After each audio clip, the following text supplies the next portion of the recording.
என்கிட்ட சொல்ல JK SK. மதியம் லைவ் போட்டிருக்காங்க டாடி. போடும்போது யாரோ ஒருத்தர் வந்திருக்காரு. வந்து என்ன சொன்னார் நீ சொல் டாடி. எனக்கு நீ ஃபோனில் சொன்னதை இப்போ சொல்லிவிடு. என்ன இப்படி சொல்லிட்ட? நானே ஒரு ஞாபகம் வந்து நீ என்கிட்ட சொல்ல நான் தான் சொன்னதை சொன்னல. உனக்கு நடந்தது தான் சொல்ல போகிறேன். நடந்தது ஞாபகப்படுத்தி சொல்லு. அவர் ஒரு டைரக்டரு. அவர் யாரோ டைரக்டரா அப்படின்னு சொன்னாரா? ஷார்ட் ஃபிலிம் கூட எடுக்க போகிறேன்னு சொன்னாரா? வருவார் நினைக்கிறேன். வரட்டும், நான் கேட்குறேன். சமீர் இருக்கீங்களா?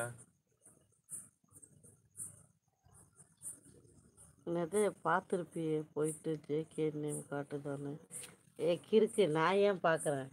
எனக்கு வேலை இல்லையா என்ன? நான் அப்படிலாம் இல்லை. ஒரு வேளை நீ போகலன்னு சொல்லி போனாலும் சரி, இல்லை போயிட்டேன்னு சொல்லி வரலனாலும் எப்படினாலும் நான் ஒன்றும் சொல்ல மாட்டேன். கிஃப்ட்டு அடிக்கிறப்பயே நான் ஒன்றும் சொல்ல மாட்டேன். இப்போ எதாவது சொல்லுவேன் நான் ஜேகே? எனக்கு மட்டும்தான் பண்ணணும்னு நான் எந்த கிஃப்டர்கிட்டையுமே எனக்கு எப்பயுமே சொன்னது கிடையாது. ஆக்சுவலி எனக்கு கிஃப்டர்ஸ் இல்லை, இருக்கும்போதும் சொல்கிறேன். நான் யாரையுமே வந்து ஸ்பெஷலி எனக்கு கிஃப்ட் நீ பண்ணியிருக்கேன் அதனால சொல்கிறேன். எனக்கு தான் பண்ணணும், அவங்களுக்கு ஏன் பண்ண நான் கேட்கவும் மாட்டேன். அதே மாதிரி நான் என் லைவை தவிர இன்னொரு லைவில் போய் உட்காந்து என்னோடய கிஃப்டர்ஸ் அங்கே என்ன பண்ணுறாங்க அதெல்லாம் நான் பார்க்கவே மாட்டேன்.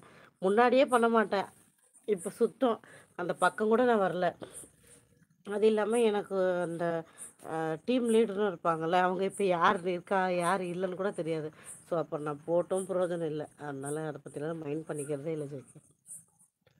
தங்கச்சி நல்லா இருக்கேன் அண்ணா. நீங்கள் எப்படி இருக்கீங்க சுரேஷ்?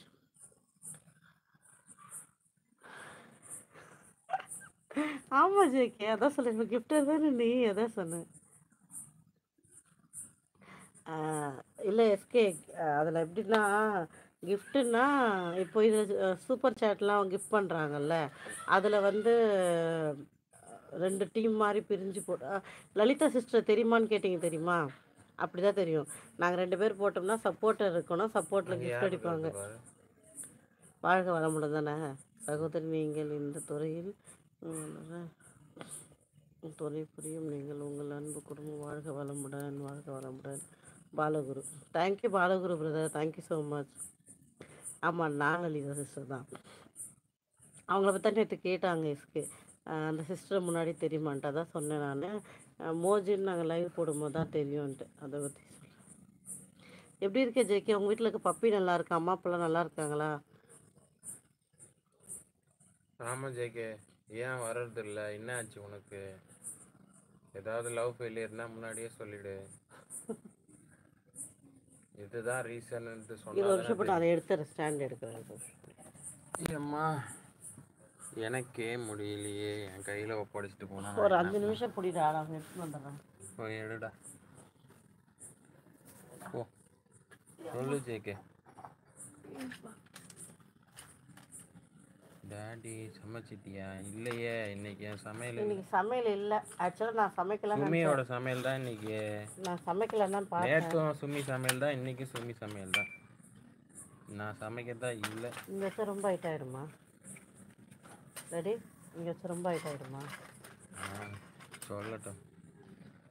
சுமிக்கு பிடிச்சிருக்கு சொல்லிட்டு போடணும். என்னது? ஐயோ குப்பை மாதிரி வீட்டை காட்டுறாங்க. ஐயோ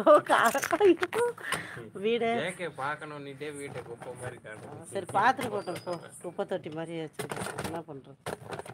வீடு கட்டிட்டு அப்புறமா வீடு அரேஞ்ச் பண்ணிக்கலாம். அது வரைக்கும் வீடு குப்பை தான். அட்ஜஸ்ட் பண்ணிக்குவாங்க ஆடியன்ஸ். வேறு என்ன பண்ணுறது? டேடி உன்னைய டேடியை நான் என்ன பண்ண சொன்னேன்? பப்பியோட குட்டிக்கு